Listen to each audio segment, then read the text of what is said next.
Bonjour et bienvenue dans Avocat. C'est un plaisir de vous retrouver évidemment sur votre chaîne préférée et quand vous le souhaitez sur le www.avocat.net. Notre équipe d'avocats répond à toutes vos questions que vous nous envoyez directement sur le site dans toutes les matières du droit. Aujourd'hui, nous allons parler notamment de droit à la famille, de droit routier, également d'harcèlement au travail avec nos avocats présents en plateau. Je commence par vous les présenter. Tout d'abord, Sandra Salvador, avocate au barreau du Val d'Oise. Bonjour Sandra. Bonjour. Bienvenue ici dans cette émission avec vous dans un instant. Mais une question, droit de la famille. Comme d'habitude. En même temps, on s'attendait. À côté de vous, Éric Decomont, notre avocat en droit routier. Salut Éric. Bonjour Éric. Comment ça va? Ça va. Où est le casque? Il est avec la moto. Avec la moto, d'accord, ça va, tout va bien. C'est ça, je pensais qu'on savait Daft Punk, mais c'est pas les mêmes. Non, je ne le garde pas. Voilà. À vos côtés, mon cher Éric, Myriam Lasserie, avocate au barreau de Paris. Bonjour Myriam. Bonjour Yves. Ça va bien? Au mieux. Au mieux, en pleine forme. Très bien. Alors, on va commencer par vous, tiens. Avec plaisir. On va changer un petit peu nos habitudes avec une question. Alors, on peut dire que c'est du droit du travail, mais également un petit peu du pénal. Enfin, on va voir. Vous nous direz exactement avec cette question qui nous est envoyée sur le www.avocat.net. La voici. Mon patron me harcèle sexuellement avec des propos graveleux à longueur de journée et m'envoie des SMS aussi. Je ne veux pas céder à ses avances. Je vais mal. Que puis-je faire? Alors, le patron qui harcèle sa salariée sexuellement ou autre d'ailleurs, parfois. Alors, c'est d'autant plus grave que le patron a une obligation de loyauté envers ses salariés et une obligation de garantir leur sécurité et leur santé. Donc voilà, je pose déjà le contexte. La responsabilité de l'employeur, ça c'est fait. Bon, alors malheureusement pour lui, qui s'est laissé aller à cette ignominie, il va devoir répondre de ses actes d'autant plus facilement que c'est consigné par écrit et qu'il a offert, ce faisant, un mode de preuve idéal, puisque l'on peut tout à fait exploiter, c'est un procédé loyal, on peut tout à fait exploiter ce mode de preuve qu'il a laissé sur SMS. On peut faire constater ces SMS par huissier, j'invite les victimes à agir ainsi, mais aussi dans le cadre d'une plainte, parce qu'on est tout à fait fondé à agir au pénal, comme vous l'avez souligné Yves, on peut tout à fait demander aux policiers de retranscrire ces SMS, ce qui fait l'économie d'un constat d'huissier. Mais on peut arriver au commissariat avec les preuves faites par huissier. Donc avec son portable concrètement. Avec son portable concrètement. On peut faire lire. Absolument, voilà. Et il faut également, c'est assez judicieux pour la suite à donner à cette affaire, parce que qu'est-ce qu'on va faire d'un employeur qui nous harcèle sexuellement? À un moment donné, il faut prendre une décision. Donc, il est bon d'avoir un certificat médical pour établir l'immense préjudice psychologique qu'on a dû subir, parce que ça n'est pas simplement l'état de délabrement dans lequel on peut se trouver, mais également l'obligation de quitter son emploi. Ce qui n'est pas rien. Et ça n'est tellement pas rien que la loi considère que c'est une circonstance aggravante lorsqu'il y a abus d'autorité, puisqu'on est en droit du travail, et que la personne est vulnérable socialement et économiquement. Donc on est dans des peines maximales. Et l'employeur se verra attraire au prud'homme, outre des poursuites pénales dont il pourra répondre, mais il se fera attraire au prud'homme par le salarié qui va demander qu'il y ait en réalité une décision consacrant que la rupture est imputable à l'employeur. Donc même si le salarié a décidé, la salariée en l'espèce, pardon, je suis dans la théorie du genre, mais si la salariée a décidé de quitter son travail, elle pourra tout de même, elle a une solution au civil, elle demandera réparation de ce fait au Conseil de prud'homme. Oui, parce qu'on a toujours l'idée, bien sûr, que quand on est licencié, on peut saisir les prud'hommes dans les dommages d'intérêt si licenciement est abusif. Mais là, donc, elle décide de partir, mais elle peut quand même demander au prud'homme. Elle peut requalifier ce départ. Voilà. C'est ce qu'on appelle un droit de retrait, qui est un petit peu vacillant encore, je vous l'avoue. On n'a pas encore un grand recul avec ça. Ça peut être une démission, ça peut être une prise d'acte de rupture. Peu importe la qualification, on va devant le Conseil de prud'homme et on demande à celui-ci de l'analyser comme un licenciement sans cause réelle ni sérieuse, avec toute l'indemnisation qui va avec. Donc, pour chiffrer, on regarde quel est son préjudice, j'imagine, et on fixe. Et puis, en parallèle, donc, la procédure pénale aussi, qui peut servir au prud'homme pour apporter, j'imagine, des éléments de preuve. Absolument. Voilà, donc, les patrons, faites attention, parce que ça risque gros financièrement au niveau du droit social et également au niveau pénal, bien sûr. Bon courage à madame et merci beaucoup, Myriam, pour ces informations très claires donc pour la marche à suivre en cas d'harcèlement sexuel au travail, ce qui doit arriver souvent. Et lorsque c'est tous les jours par son patron, c'est catastrophique, c'est vrai. C'est extrêmement délabrant. La grosse pression. Ouais. Merci beaucoup, Myriam. À vos côtés, Éric Decomont qui n'a pas ce genre de problème. Alors lui, c'est plutôt l'inverse, on l'harcèle sexuellement. C'est mon personnel qui me harcèle exactement, voilà, je sais bien. C'est vous, c'est complètement je suis harcelé. Et si vous le voyez avec son casque et ses bottes de Rangers, évidemment, c'est un peu normal aussi, vous provoquez. Je provoque, c'est vrai. Question droit routier pour vous, Eric. Oui. Ai-je le droit de manger un sandwich au volant de ma voiture? Je déjeune souvent en conduisant faute de temps. Ça nous arrive, je ne vais pas dire à tous. Non. Je dois reconnaître parfois manger une petite barre de chocolat, ce qui explique aussi que je suis face à vous en chair et en os, plus en chair qu'en os. En conduisant, c'est vrai. Alors, est-ce que c'est interdit ça déjà? Eh bien, en théorie, oui.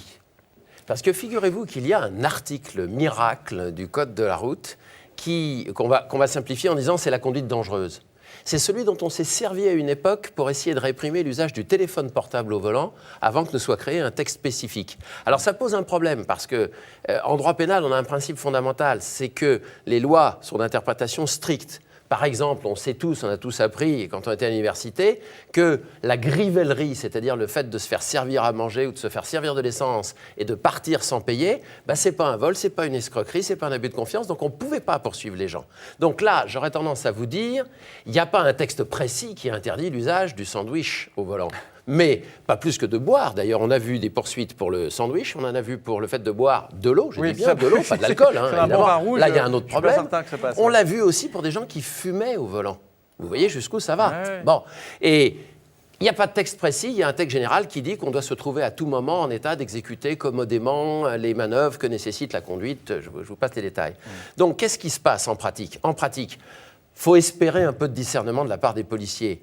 Il y a façon et façon de se comporter. Si vous êtes arrêté dans un embouteillage ou un feu rouge et que vous croquez dans votre sandwich, franchement, où est le danger? Il n'y en a pas. Si effectivement, vous êtes sur autoroute à 130 km/h et vous tenez le volant avec les genoux parce que vous êtes en train de vous faire votre barquette de pâtes. Vous connaissez les sandwichs tunisiens à l'huile bien voilà, ils sont très bons. le kebab mais qui par coule contre, bien c'est vrai partout. que Bon, donc là, effectivement, ça peut devenir potentiellement dangereux. Ouais. Après, il y a des limites parce qu'un jour, on va aussi vous dire, attendez, tout le monde en boîte automatique parce que si vous lâchez le volant pour passer une vitesse, vous êtes effectivement déconcentré de la tenue du volant. Donc, il y a essentiellement une question d'appréciation, j'allais dire, opportune, intelligente de la part des gendarmes et des policiers qui ont vocation à verbaliser des comportements réellement dangereux. Et il y en a. Je ne voudrais pas être désagréable avec mes voisines que j'apprécie énormément, mais combien de fois on a pu voir de jolies femmes, se maquiller le matin en arrivant en retard à leur bureau. C'est un souci, ça. Ce qui m'arrive rarement, personnellement. Oui, bien, sauf quand je viens dans un studio de télé.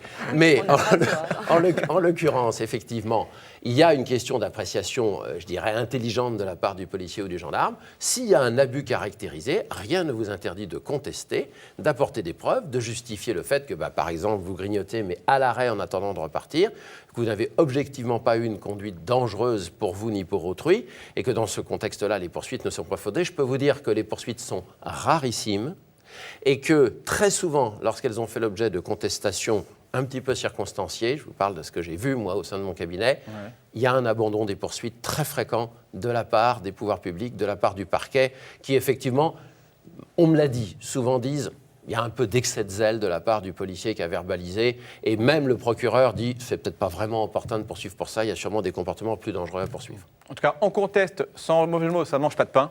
Exact. De faire un courrier. Et on peut éviter quand même, alors on risque quoi si on est verbalisé et qu'on considère en tout cas le policier que c'est une conduite dangereuse? Non, il n'y a pas de retrait de points, il n'y a pas de suspension de permis, ça restera une simple amende. Mais même si c'est que quelques dizaines d'euros, ça peut être parfaitement injustifié, en tout cas abusif, et très difficile à admettre. Ça fait quand même cher le sandwich. Ça fait très cher le sandwich dans ces conditions-là, je suis totalement d'accord avec vous. Merci beaucoup, mon cher Éric Decomont, avocat barreau de Paris, avocat en droit routier, pour cette réponse très précise. Donc, bon appétit. Mais non, mais c'est vrai, blague à part, quand même, faites attention. C'est vrai que conduire en mangeant, c'est forcément risqué parce qu'on n'a pas trois mains, sauf que c'est quelqu'un qui a ça, il peut. Mais sinon, on est forcément un peu gêné, c'est sûr. Merci beaucoup, Éric. À vos côtés, je ne sais pas si elle mange du sandwich en roulant. Non, jamais. Jamais. Réfléchissez à ces dossiers en conduisant. C'est Sandra Salvador, avocate au barreau du Val d'Oise, Pontoise, avec une question en droit de la famille. Écoutez bien, je veux divorcer, mais mon mari ne veut pas. Comment dois-je procéder? Est-ce que cette personne est emprisonnée à vie avec son mari au domicile conjugal? Par les liens du mariage jusqu'à la fin de ses jours. Pour toujours, Sandra. C'est effectivement un cas qui est assez récurrent en matière de divorce. Vous avez très souvent, pour des raisons affectives ou pour des raisons religieuses, un des époux qui ne souhaite pas divorcer. Et ça peut poser problème. En tout Pour cas, embêter l'autre, des fois. voilà, exactement. Alors, il faut quand même savoir qu'il y a plusieurs types de divorce. Vous avez le consentement mutuel, vous avez le divorce demandé et accepté, vous avez le divorce pour faute et vous avez le divorce qui est fondé sur l'altération définitive du lien conjugal. Alors, c'est sûr que si votre conjoint ne souhaite pas divorcer, en tout cas, il ne l'accepte pas, vous excluez d'office le divorce par consentement mutuel et le divorce demandé et accepté, puisque ces deux formules-là présupposent un accord des deux conjoints. Des deux conjoints, il faut être d'accord sur les deux. Sachant que sur le divorce par consentement mutuel, on est d'accord sur toutes les modalités de son divorce, et le divorce demandé et accepté, on est juste d'accord sur le principe du divorce, et on discute ensuite des conséquences devant le juge aux affaires familiales. C'est quand même mieux de se bagarrer que sur les conséquences, y compris sur le fondement lui-même. On est bien d'accord. C'est toujours le plus intéressant. Et puis, vous avez quand même ces deux autres types de divorce qui restent à disposition, le divorce pour faute et le divorce pour altération définitive du lien conjugal. Le divorce pour faute, c'est quand même assez dangereux parce qu'il faut quand même justifier d'une faute, il faut le justifier par écrit, il faut que ce soit suffisamment grave pour que le juge considère qu'on peut prononcer le divorce sur ce fondement-là. Donc, on arrive parfois à des situations où on a des juges qui vous déboutent de votre demande de divorce parce que vous n'avez pas de faute suffisamment grave.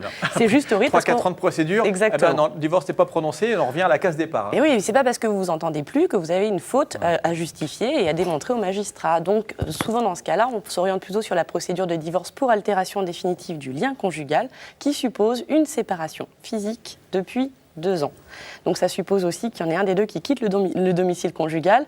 Et là, c'est tout un dilemme, parce qu'effectivement, si c'est vous qui quittez le domicile conjugal, on peut vous reprocher la faute d'avoir quitté le domicile conjugal. Voilà, mais parfois, je pense que c'est une décision à prendre, effectivement, risquer le divorce pour faute, mais au moins pouvoir avancer dans sa procédure de divorce. Donc dans ces cas-là, 2 ans de séparation, justifier cette séparation, donc vous gardez les quittances de loyer, les attestations de votre famille qui démontrent que vous avez quitté le domicile conjugal, qu'il n'y a pas eu de reprise de la vie commune, parce que ça aussi c'est très important. Et à partir de là, vous aurez un jugement de divorce qui sera fondé sur ce principe-là. Et qui sera donc très facile à obtenir, sans l'autorisation, sans la participation de son conjoint. On passe complètement à travers et on peut y arriver. Forcément, ce sera beaucoup plus long. Ça sera plus long, oui. Oui, parce que souvent, effectivement, on attend l'ordonnance de conciliation pour être séparés officiellement. Et donc, à partir de là, il faut encore compter 2 ans. C'est plus long, mais au moins, on est sûr qu'à terme, on divorce quand même. Tout à fait. Donc, la bonne nouvelle pour cette dame, si elle veut divorcer et que son mari ne veut pas, c'est qu'elle pourra le faire toute seule. Goldman chantait « J'ai fait un bébé toute seule », elle va divorcer toute seule. Ça existe aussi. Parfois, c'est pour ça aussi qu'on divorce. Merci beaucoup, Sandra, pour cette réponse. Sandra Salvador, avocate au barreau du Val d'Oise. Merci à tous les 3 pour vos réponses précises à ces questions. Je vous rappelle que si vous souhaitez revoir cette émission pour entendre encore notre ami de Comont parler de sandwich ou Myriam de violence, d'harcèlement au travail et également donc, de séparation, eh bien, vous allez sur le replay du www.avocat.net et pour poser toutes vos questions, c'est la même adresse. À très bientôt pour un nouveau avocat. Salut!